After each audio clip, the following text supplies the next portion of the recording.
Como evitar um desastre climático? As soluções que temos e as inovações necessárias. Bill Gates. Este meu trabalho é uma análise literária pessoal, no qual expresso minhas considerações e entendimentos sobre a obra em questão. Não reproduz necessariamente as opiniões do autor e pode conter comparações, ilações e exemplificações para com a política do dia, cultura e fatos atuais. Bill Gates, o autor, dispensa maiores apresentações. Ele é tido por especialista em tecnologia e mundialmente conhecido por ser o cofundador da empresa Microsoft. Depois de fazer fortuna e por muito tempo ter sido inclusive o homem mais rico do mundo, Gates abraçou ideais globalistas e desde então trabalha em vários projetos que visam o controle e subjugação da população mundial através da tecnologia. Sua fundação, Bill e Melinda Gates, promove e financia estudos que desenvolvem vacinas e soluções tecnobiológicas que abrangem questões climáticas, genéticas, nanorobóticas e outras. No mais, o que se diz do autor é que ele é um filantropo, que investe em pesquisas para combater a fome nos países pobres e as epidemias de doenças. Mas eu acrescentaria que ele é um homem mau, que subjuga o mundo com suas pretensões globalistas a fim de criar uma nova ordem mundial. E como início, ele começa a obra usando a mesma tática que já se mostrou eficaz durante os anos de 2020 e 2021, quanto à condução do chamado combate ao SARS-CoV-2, a peste vinda da China. Neste caso, a tática, tanto da pandemia chinesa, quanto em se tratando do clima e meio ambiente, é de provocar o medo, assustar, criar pânico, exibir dados e estatísticas que deixem todos preocupados e sob o sentimento de uma iminente catástrofe climática global. Porquanto, desde a condução do coronavírus com as medidas sanitárias ditatoriais, os líderes globais constataram que provocar medo nas pessoas funciona para deixá-las maleáveis e dispostas a seguir as orientações desses tecnocratas, por mais autoritárias que sejam. E assim Bill Gates inicia lançando o número de 51 bilhões e alega que esse é o número de toneladas de gases de efeito estufa lançados na atmosfera a cada ano. E para Gates, a meta é zerar esse número, ir de 51 bilhões para zero. E como eu disse, injetar o medo nas pessoas provou-se uma arma eficaz para manipular as massas. E Gates então expõe que se o mundo continuar emitindo gases de efeito estufa, as mudanças climáticas se agravarão e o futuro da humanidade será catastrófico. E no parágrafo seguinte, Bill Gates enfatiza que é preciso agir com rapidez para evitar o desastre climático. Repare que o tom é este: dissipar o medo, disseminar o pânico, apresentar o cenário como se fosse eminente que uma calamidade climática estaria prestes a acontecer. Se eu não soubesse que tudo isso é um truque, eu diria que Gates está assistindo muito filme apocalíptico, mas por outro lado pensei que ele está tecendo uma teia narrativa que em breve toda a mídia estará repercutindo e alimentando toda essa rede de mentiras e fomentação do pânico. E na ânsia de promover o caos que o medo gera e com isso poder-se adotar métodos de controle e de engenharia social como queiram, assim como feito na pandemia da peste chinesa entre 2019, 2020 e 2021, tal como isso o bilionário da Microsoft anuncia nessa obra que o grande vilão das mudanças climáticas é a emissão de gases de efeito estufa. E na parte em que descreve tudo o que estudou sobre o tema e seus encontros com especialistas do clima, oceanos e geleiras, ele admite que uma de suas maiores fontes foi o IPCC, a agência globalista da ONU que faz ativismo em questões do clima e aquecimento global, do qual já se evidenciou escândalos sobre fraudes em seus relatórios. Gates então afirma que, se não pararmos de contribuir com gases de efeito estufa para a atmosfera, a temperatura continuará subindo. Mas tudo isso Bill Gates fala enquanto voa em seu jatinho particular de um canto a outro e vive em mansões cujo consumo de água, energia e a produção de poluentes é altíssimo. Mas não bastasse esse fato, ele mostra seu talento para falar besteira ao fazer a seguinte analogia: de que o clima é como uma banheira que se está enchendo de água lentamente. Mesmo se reduzirmos a quantidade e volume de água que entra na banheira, cedo ou tarde, mesmo assim a banheira encherá até a borda e transbordará. Mas o fato é que essa metáfora não faz qualquer sentido, apesar de Bill Gates chamá-la de esclarecedora, pois que a banheira e a torneira despejando água nela são coisas estáticas, enquanto que o clima é dinâmico, envolve variantes como as marés, a evaporação, os ciclos sazonais e toda a cadeia geodinâmica, como as próprias estações do clima, primavera, verão, outono, inverno, tais como outros fatores. De todo modo, Gates faz um meia-culpa e diz que até 2021 terá compensado a emissão de gases de efeito estufa que ele produz com seus aviões e casas luxuosas. Isso comprando para seus jatos particulares combustível de aviação sustentável, a implantação de tecnologia que absorve dióxido de carbono do ar e investindo em sistemas de energia limpa em moradias populares. Ademais, explica-se que os gases de efeito estufa prendem o calor, fazendo com que a temperatura média da superfície da Terra aumente. Quanto mais desses gases, maior a temperatura. Quanto maior a temperatura, maior os danos ambientais, como o derretimento das geleiras, aumento no nível dos oceanos, mais queimadas em florestas e escassez em áreas já carentes de recursos hídricos. Mas é claro que esse discurso é só alarmismo. São inúmeros os climatologistas que refutam essa tese, como Richard Jacobasco, Molion e José Parente em CO2, aquecimento e mudanças climáticas. Estão nos enganando? E Bill Gates então retoma o termo antigo usado para designar as alterações climáticas globais. Ele remete à expressão aquecimento global, para explicar que além de gases de efeito estufa, como o dióxido de carbono, também causa efeito no clima o óxido nitroso e o metano. Posto isso, o autor elenca um gráfico em que compara o aumento da emissão de tais gases com o aumento da temperatura média do planeta. No gráfico de 1850 a 1950, a emissão de gases estufa subiu em cerca de 10 bilhões de toneladas, ao passo que a temperatura global subiu 0,5 graus Celsius. Ou seja, em 100 anos a temperatura subiu apenas meio grau, que para Bill Gates é o suficiente para ele amedrontar o mundo com previsões catastróficas. Ainda no gráfico de 1950 a 2018, houve um acréscimo de mais 10 bilhões de toneladas de gases na atmosfera e um aumento também de mais 0,5 graus Celsius na temperatura do planeta Terra. E se continuar nesse ritmo, até o ano de 2100 a Terra terá ganhado um aumento de cerca de 2,5 a 3 graus Celsius na temperatura. Pois é, se você acha muito barulho para pouca coisa, você está certo. Na prática não há tantas ou significativas mudanças, mas na voz e alarmismo dos ativistas do clima, eles fazem uma gota parecer uma enchente. Ao lado deles tem a mídia, capaz de convencer as massas que focinho de porco é tomada, como Dona Maria, minha mãe, já dizia. Mas nada disso, porém, faria muito efeito se não fosse as estratégias, fotos em preto e branco colocadas em todo o livro, de garotos pobres à luz de vela como a de Ovulubi Shinashi, garoto pobre de 9 anos da Nigéria, exposto logo nas primeiras páginas para sensibilizar os leitores de que Bill Gates é um filantropo preocupado com a pobreza e bem-estar das criancinhas do mundo. Ou a fotografia impactante da estrutura elétrica destruída em Porto Rico pelo furacão Maria em 2017. Tudo isso para chocar, emocionar, causar um estado emocional no leitor que o leve a concordar e apoiar tudo o que o metacapitalista Bill Gates venha a dizer no decorrer do livro. Exatamente como feito na pandemia do vírus chinês. Mostre fotos de caixões, covas abertas, gráficos com números ascendentes de mortos e mostre hospitais lotados e gente em filas quilométricas e pronto.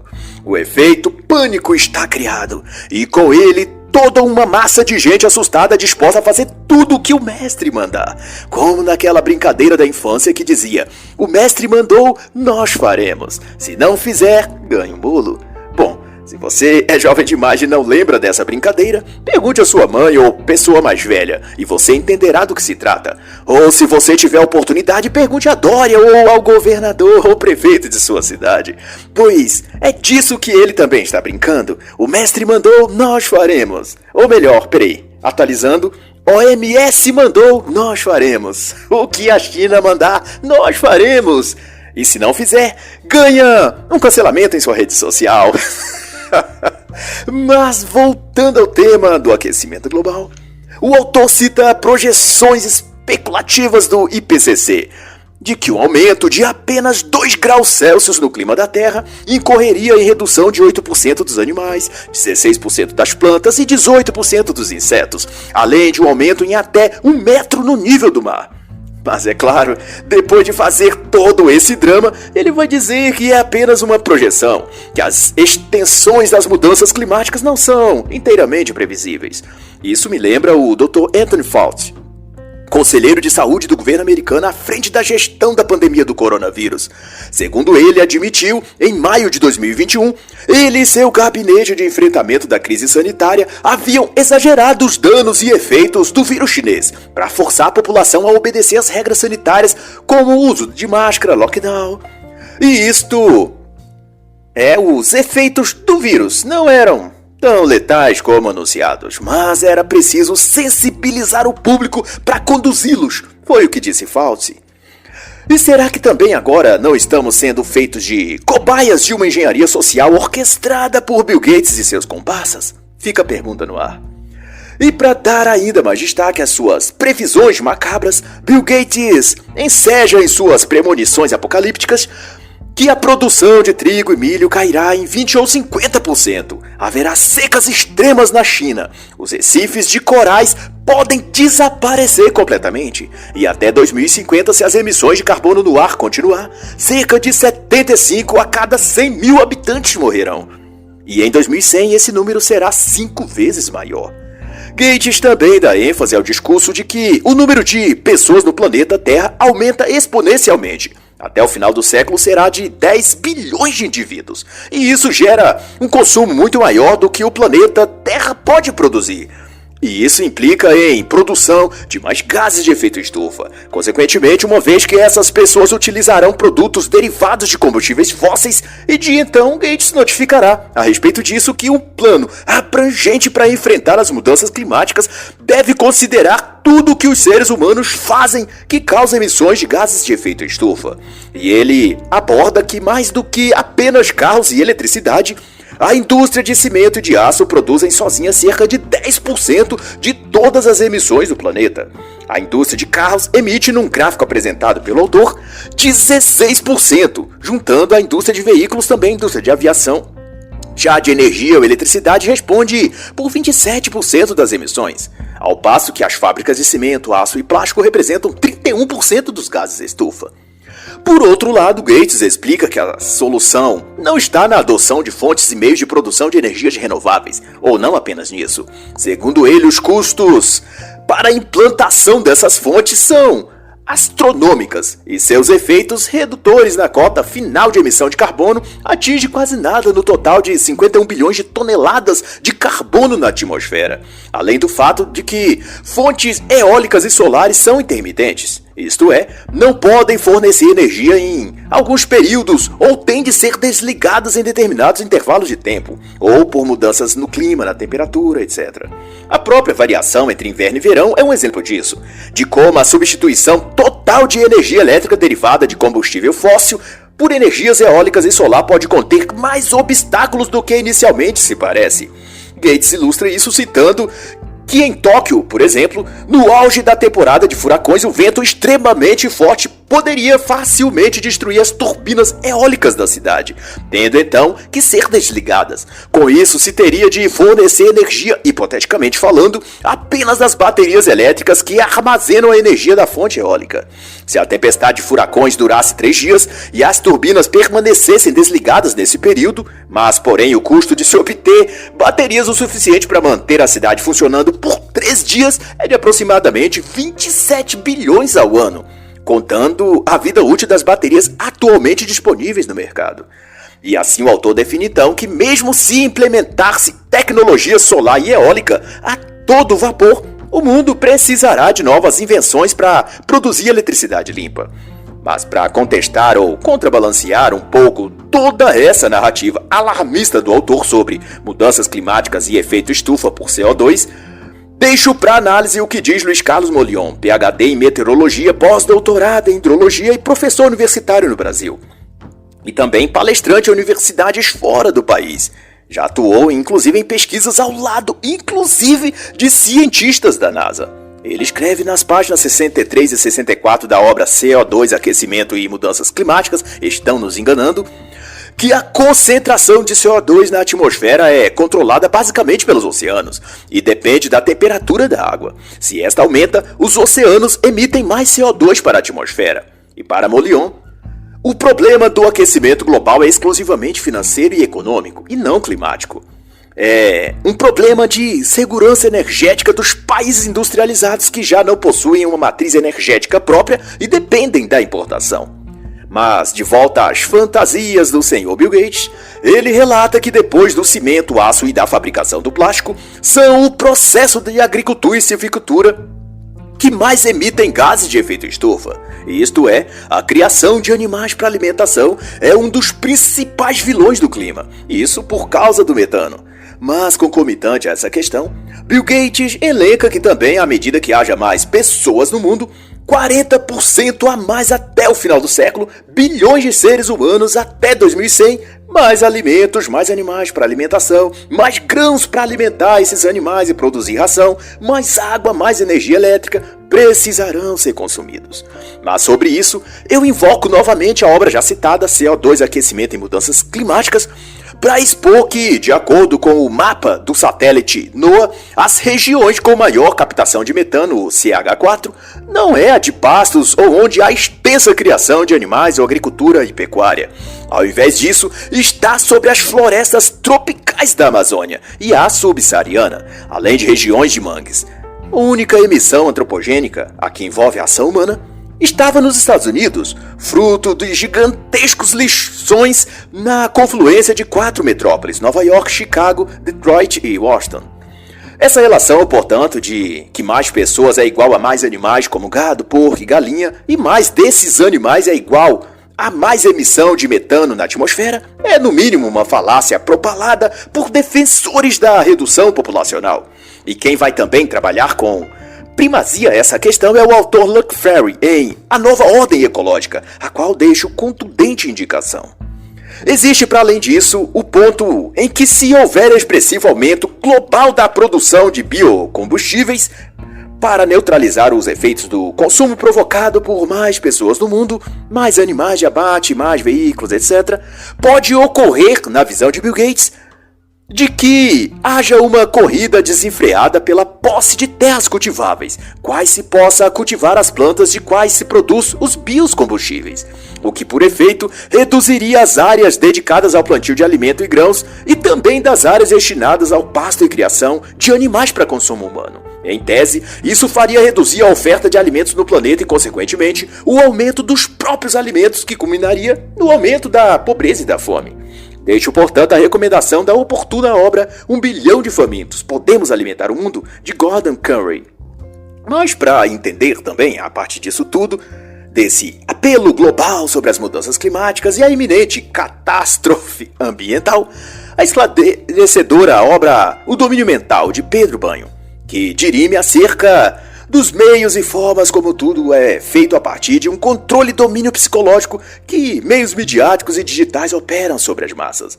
Mas contra tudo o que diz esta obra de Bill Gates, o livro de Diogo de Fried, O Reich Verde, dedica um capítulo inteiro, da página 101 a 107, tratando o tema fobias ambientalistas, onde refuta um a um todos os exatos prepostos que Bill Gates elabora aqui, como efeitos do CO2 e metano em decorrência do aumento populacional dos animais para consumo de carne, da escassez alimentar e do quanto tudo isso causa de impacto no clima da Terra. Drio discorre com genialidade sobre aviões, meios de transporte, carne, agricultura e energia nuclear. E denuncia que o racionamento ou até substituição do consumo de carne animal por carne sintética produzida em laboratório não passa de opressão, máfia e interesses escusos. E nada tem a ver de fato com proteção ao clima e redução de gases estufa, pois que os níveis de emissão de poluentes como o CO2 pelas fábricas e laboratórios para produzir tão altas quantidades de carne artificial equivaleria ao que atualmente é emitido pelos próprios animais ou frigoríficos, de modo geral. Desse modo, o impacto sobre o clima permaneceria o mesmo. O que ocorre, na verdade, é apenas uma drástica queda na saúde das pessoas por deficiência proteica e outras substâncias necessárias ao organismo, inclusive provocando perda intelectual e de capacidade cognitiva. E então o próprio Diogo de Fried discrimina na página 107 que a luta contra o CO2 é apenas um pretexto que serve a outros fins. Mas Bill Gates regurgita suas falácias sem muito critério, mas para lacrar e justificar sua sanha de dominar tudo e todos. E num dado momento, como é praxe dos ativistas ideológicos do meio ambiente, lança críticas e falsas afirmações sobre o Brasil, dizendo que quase toda a destruição da floresta amazônica é realizada para limpar terras a fim de pastagem e criação de gado para venda de carne. E que além do desmatamento da floresta, o gado é um dos maiores poluidores do clima, no que tange ao efeito estufa pela emissão de metano, pelas flatulências do boi. Mas vamos lá. Como a área agronômica ambiental é uma das minhas especializações universitárias, sinto-me confortável quanto a redarguir esses prepostos, visto que fazendas e propriedades rurais são obrigadas a manter uma área de reserva legal e de preservação permanente. Elas não saem simplesmente derrubando as árvores e estendendo seu gado ou plantinho desordenadamente. Além de que a atividade pecuária no Brasil é em sua maior parte extensiva, isto é, o gado é criado a pasto, o que faz absorver o metano. E quanto especificamente à Amazônia, que Bill Gates acusa de ter diminuído em 10% desde 1990 em função de limpar a terra para pastagem, vale salientar que a floresta amazônica possui mais de 400 milhões de hectares de floresta, e deste, apenas 70 milhões de hectares são para pastagem. 304 milhões de hectares permanece intacto, cerca de 73%. Outros 11% são de águas, rios, rochas e vegetação nativa, mas que não necessariamente floresta, e cerca de 45 milhões de hectares. No geral, apenas 15% são dedicados à pastagem e 1% ao plantio de soja ou sojicultura. A Embrapa e o INPE, inclusive, realizaram um estudo chamado Terra Class, onde avaliaram o que aconteceu com as áreas desmatadas desde os anos 1980, e constatou que 63% estavam ou abandonadas ou ocupadas por pecuária de baixa produtividade, um boi por hectare, por exemplo. Isso significa que o desmatamento não ocorreu em função de criar pastagem, mas para extração de madeira ilegal. A pecuária nada tem a ver com isso, nem os fazendeiros e nem a criação de gado. Mas, de todo modo, justificar que mais pastos e mais gado aumentam a emissão de gases de efeito estufa na atmosfera é uma falácia oportunista para implantar uma agenda globalista totalitária, em que o consumo de carne seja extinguido ou reduzido apenas à elite que impôs isso ao mundo. As pastagens, diga-se de passagem, acumulam até 90% de carbono no solo e não o libera para a atmosfera. E por fim, na proporção de área desmatada em relação ao total de área de florestas do país, Peru, Congo e Indonésia, por exemplo, tem uma proporção maior de perda de florestas a cada ano do que o Brasil. Mas, porém, Bill Gates, nem os ativistas do clima lembram de fazer apelos e boicotes quanto ao desmatamento nesses países. A preocupação deles é para com o Brasil, Bolsonaro, a Amazônia. Mas, no aspecto geral, Bill Gates enquadra as emissões de carbono na seguinte ordem de danos ao clima do planeta. Primeiro, a indústria, depois a eletricidade, seguida pela agricultura e o transporte ou veículos motorizados. Segundo seus cálculos, somente os meios de transporte liberam 8,2 bilhões de toneladas de carbono e são responsáveis por até 16% dos 51 bilhões de toneladas de gases de efeito estufa lançados a cada ano na atmosfera. Mas por trás de todo esse alarmismo do autor está uma verdade terrível e ainda mais assustadora do que toda essa catástrofe que os ativistas do clima espalham e preveem. O fato de que, no fundo, não são as coisas que poluem, as fábricas, veículos, etc., mas os seres humanos. São as atividades humanas através desses meios que danificam o clima e o meio ambiente. Diogo de Fried bem alerta em sua obra que se o CO2 humano é o problema, então o ser humano é o problema. Eles devem então ser controlados, restringidos e postos de joelhos quanto às suas atividades e modos de viver. E Gottfried chama a atenção então de que as propostas supostamente de proteção ambiental coincidentemente coadunam com a agenda marxista e por conseguinte globalista. Isto é, a forma que os ativistas ambientais prescrevem para salvar o planeta tem a ver com restringir de modo totalitário e positivo todas as atividades humanas normais, como limitar viagens de carro e de avião, reduzir ou extinguir o consumo de carne, praticar aborto, eutanásia. E todas essas soluções são, curiosamente, as mesmas que contam nas teses e receita comunista desde sempre. O que deixa claro que a abordagem marxista e ambientalista caminham de mãos dadas.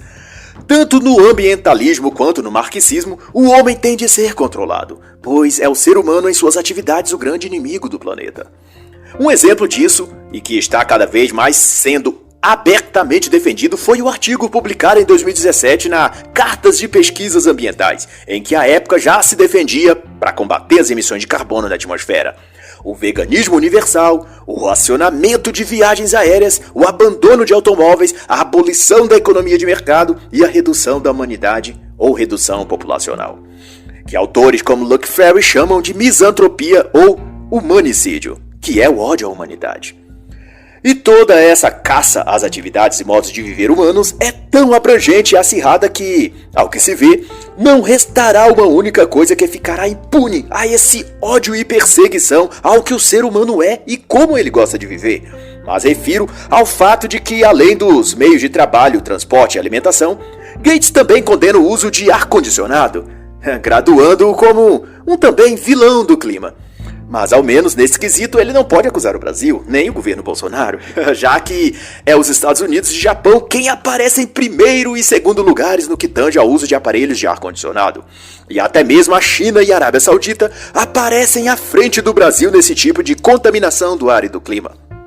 Pena que nem Gates ou qualquer outro ativista do clima fará críticas ao regime comunista chinês. Por isso, ou menos ainda, erguerão a voz para recriminar qualquer país muçulmano na Arábia Saudita ou Oriente Médio. Se fosse um país cristão, aí sim, esses protetores do clima oportunistas e satânicos se encheriam de arrogância e bradariam ofensas e condenações. Mas em se tratando de um país socialista ou islâmico, ficarão dóceis e complacentes, só Jesus Cristo na causa, como dizem os evangélicos. Na obra Por Trás da Máscara Verde, a Agenda 21 da ONU, a autora Rosa Coire traz a assustadora denúncia de que, em função de restringir a vida e a atividade humana, há projetos como o Terras Selvagens, em que grandes corredores protegidos de vida selvagem e natureza no Canadá, Estados Unidos e México estão a ser criados, com o intuito de restaurar a população de animais selvagens nesses lugares, como ursos e lobos.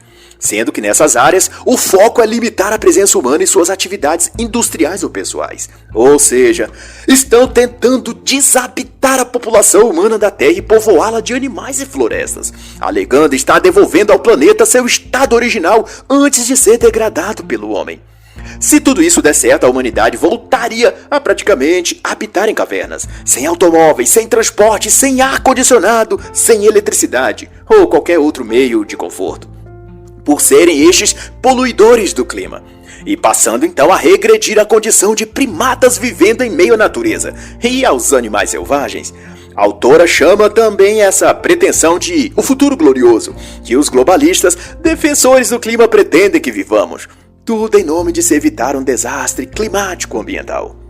E a sentença de Bill Gates é de que, à medida que as pessoas sobem na escada econômica, elas se envolvem em mais atividades que geram emissões de gases de efeito estufa. E Gates adentra na questão da tecnologia e inovações para, segundo ele, suplantar os problemas climáticos e evitar a catástrofe no clima. Mas, como não podia deixar de ser, ele insere no meio de suas elucubrações sobre tecnologia um alarmismo e outro para que o leitor não deixe de sentir aquela quantidade elevada de medo que ele quer manter na mente das pessoas, de que a catástrofe ambiental é iminente. Como no caso em que, ao falar sobre pesquisas de geoengenharia para mitigar os problemas climáticos, Ele não deixa de mencionar que no fundo do oceano há estruturas cristalinas semelhantes a gelo que contêm grandes quantidades de metano, que podem se tornar instáveis e explodir o gás, causando um desastre ambiental. E o ponto de astúcia aqui é que Bill Gates alerta que quanto mais altas as temperaturas do planeta, maior a probabilidade dessas estruturas superaquecerem e explodirem. E o que tudo isso significa, como já deve ter ficado claro, é que todos devemos ouvir prontamente e obedientemente tudo o que Bill Gates e os super-heróis do clima nos dizem para fazer. Mas não pense o leitor que isso tem a ver com apenas conduzir a humanidade para o socialismo ou para um comunismo 2.0 como Slavoj Zizek prescreve. O que está em processo é algo para além disso. É uma mudança de paradigma político-econômico e ideológico, mas que se fundamenta sobretudo em mudanças psicológicas e comportamentais. Algo muito parecido com o que o autor Hans Freinach chamou de metamodernismo, na obra A Sociedade Ouvinte, um guia para as políticas metamodernas, que em suma não é nenhuma sociedade de modelo liberal, como também não é socialista nos moldes que conhecemos e entendemos o termo. Uma sociedade metamoderna, nos dizeres de Hans Freinach, é definida como aquela que resolveu os problemas da sociedade moderna, a alienação, a instabilidade econômica e os chamados desafios da governança global, além, é claro, da crise ecológica mundial. Mas o grande lance de Bill Gates, para retornar ao tema das mudanças climáticas, é o financiamento no campo da geoengenharia, de tecnologias que neutralizam o aquecimento causado pelos gases tóxicos lançados na atmosfera. A ideia é limitar em cerca de 1% a quantidade de luz solar que a Terra recebe. A tecnologia, que já foi matéria de reportagem até no Fantástico em abril de 2021, diz respeito a escurecer o planeta Terra, espalhar partículas extremamente pequenas nas camadas superiores da atmosfera, fazendo os raios do Sol refletirem de volta para o espaço, tornando o clima baixo da atmosfera mais frio e, por conseguinte, mas isso Bill Gates não diz, a Terra mais escura e sombria. Há também a possibilidade de alcançar esse mesmo efeito espalhando nas nuvens superiores um tipo de spray salino que dispersaria a luz solar sobre a Terra em 10% a mais do que naturalmente. Acho no mínimo sinistro que haja tão grande investimento e empenho científico no objetivo de tornar a Terra mais sombria e escura. Parece até aqueles filmes ou séries de terror ou de heróis de quadrinhos, onde os super-heróis ou a sociedade precisa enfrentar entidades sobrenaturais, extraterrestres ou de uma outra dimensão, em que tais seres buscam escurecer o planeta ou que vivem no submundo porque não suportam a luz solar. Criaturas das trevas querendo habitar o planeta Terra, mas precisando para isso escurecer o Sol, limitar a luz solar na Terra ou criar escuridão e trevas. Não é à toa que muito se suspeita desses globalistas serem verdadeiros satanistas. Seus métodos e caminhos tomados são bastante suspeitos, para dizer o mínimo. Isso lembra inclusive a série e também filme chamado Nevoeiro, em que uma densa neblina cobriu uma certa cidade por dias e na penumbra e escuridão fria, criaturas malignas causavam o caos por toda parte. Quero dizer que as trevas e o frio da escuridão, seja no seriado, filmes ou na literatura, sempre esteve associada ao mal e aos seres de outros mundos ou dimensões. Na obra A Destruição do Marxismo Cultural, de Pablo Marçal e outros autores, discorre-se no capítulo 14 a seguinte verdade, que também se aplica aqui. Uma massa de pessoas cada vez mais imbecilizadas por valores superficiais é o que transfere para o Estado a competência para salvar o mundo. E neste caso, o Estado não é a nação, mas um Estado supranacional, uma elite tecnocrata composta por magnatas do mercado financeiro e da tecnologia, além de líderes políticos de orientação progressista. Os autores chamam também de supraordenação, o estado de coisas que leva os indivíduos a se submeterem e até desejarem iniciativas como as apresentadas por Bill Gates neste livro, e por diversos outros globalistas e ativistas do clima. é que, no dizer de Marçal, nos tornamos essa geração superficial que vive de aparência, futilidade e da opinião dos outros. Somos os devotos do WhatsApp, vai dizer ele. Os dependentes das curtidas e likes nas redes sociais. Uma massa de gente afeita à exposição da vida privada no Instagram, Facebook ou status do WhatsApp. Enquanto nossa mente vai sendo cauterizada por essas mídias digitais e sociais. E é sob a anuência e passividade mental das massas que tais elites globais tecnocratas vão construindo um mundo que chamam de sustentável, mas que implica na realidade em imposições arbitrárias, controle político e limitações de direitos e da liberdade de nós todos. Na Califórnia, por exemplo, o governo, alinhado à política autoritária da Agenda Verde, decretou que até 2035 será proibida a venda e comercialização de veículos movidos a gasolina. Apenas carros elétricos poderão circular. É um futuro livre de gases de efeito estufa, é como arremata Bill Gates a esse respeito. E na mesma intenção de escurecer o mundo, como mencionado nas técnicas que estão sendo desenvolvidas pela Fundação Gates ou financiadas por ela, para escurecer o sol ou reflexionar os raios do sol, etc., Gates celebra e defende o uso das janelas inteligentes, que escurecem automaticamente quando o tempo estiver muito claro, e sombreiam um ambiente para que fique mais frio e reduza as emissões de carbono, diminuindo o consumo de energia elétrica. Ao que parece, teremos de aprender a viver nas sombras, ao menos no que depender de Bill Gates e de seus comparsas do clima. E para quem já quiser ir se adaptando e preparando-se mentalmente, vale a pena conferir o já citado filme ou a série O Nevoeiro, ou até a primeira temporada de The Crown, que se baseia no evento de 1952 em que Londres foi tomada por uma densa névoa, que escureceu Londres por 5 dias, resultando em caos, pânico e em um saldo de 4.000 mortes. Seria esse escurecimento proposto por Bill Gates um prelúdio do que eles desejam para nós? De vivermos nas trevas? Mas para o autor, é claro, tudo não passa de um plano de transição para o desafio de neutralidade de carbono, reduzir a zero as emissões de gases de efeito estufa. Mas de acordo com o próprio Bill Gates, existe outro lado nessa trama de reduzir as emissões de carbono, como ele chama, é nivelar o campo do jogo. Isso implica de fazer cumprir aquilo que o autor Cliff Kincaid denuncia desde 1995 na obra Impostos Globais para o Governo Mundial, e que foi ou ainda é reputado pela mídia corrompida de teoria da conspiração, da extrema-direita. Mas que agora, veja só, o próprio Bill Gates vem colocar isso à tona, dizendo que taxar empresas que emitem gases de efeito estufa é um estímulo para essas empresas aderirem à economia verde. E como o formidável autor Alexandre Costa alerta na obra As Várias Faces da Nova Ordem Mundial, primeiro taxa-se as grandes empresas, depois todas as empresas. Primeiro, taxa-se os ricos, depois, todas as pessoas. É o chamado pé na porta, uma tática de entrar sorrateiramente parte a parte até estar totalmente dentro daquele ambiente e assim dominá-lo.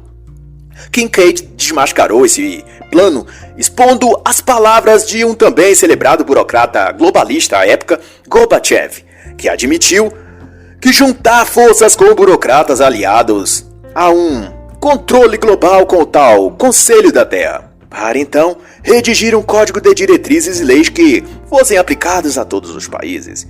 Essa declaração está na página 193 da citada obra, na versão original em inglês lançada em 1995. E o plano dos globalistas, voltando à questão central, é que até 2050 se chegue a emissão zero de carbono. Mas, segundo Bill Gates, há cientistas que projetam para 2030 essa possibilidade. Mas, de todo modo, Gates faz cumprir sua parte espalhando pelo mundo sua fortuna para criar inovações e tecnologias para implementar todas essas mudanças em rumo a um planeta livre de gases de efeito estufa, ecologicamente sustentável, política e economicamente progressista, e principalmente ideológica e espiritualmente enferma. E é claro que, como se pode ver, é o multimilionário Bill Gates um dos mais empenhados financiadores desse empreendimento globalista de submeter o mundo a uma ditadura verde. Ele é o principal patrocinador, mas, certamente, o arquiteto e fundador desse grande plano não é ele, ou outro qualquer globalista, mas o próprio príncipe mestre deste mundo, Lúcifer.